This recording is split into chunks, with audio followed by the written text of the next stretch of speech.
भाग 7 ज्ञान विज्ञान योग अध्याय 7 की कथा। अर्जुन अब धीरे धीरे भगवान की बातों को गहराई से समझने लगे थे। तब श्री कृष्ण ने उन्हें और ऊंचे ज्ञान का उपदेश दिया।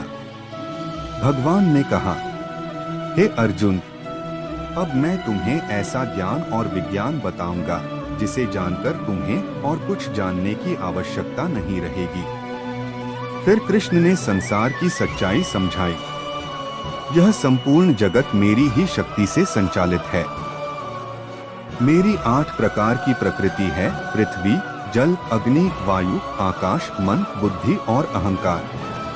परंतु इन सबसे ऊपर मेरी परम शक्ति है जो जीवात्मा के रूप में सब प्राणियों में स्थित है। यही सच्चा आधार है। उन्होंने कहा, हे अर्जुन, मैं ही समस्त सृष्टि का कारण हूँ। सब कुछ मुझसे उत्पन्न होता है और मुझ में ही विलीन हो जाता है।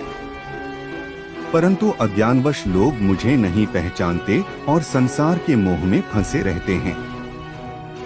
लेकिन जो भक्त मुझे भजते हैं वे मेरे दिव्य स्वरूप को पहचान लेते हैं।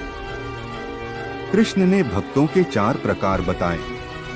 1. संकट में मुझे पुकारने वाले। 2. धन की इच्छा से मेरी पूजा करने वाले।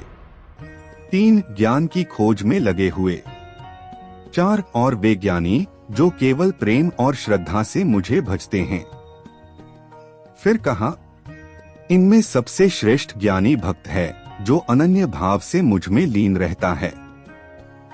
वह मुझे सबसे प्रिय है और मैं उसे सबसे प्रिय हूँ।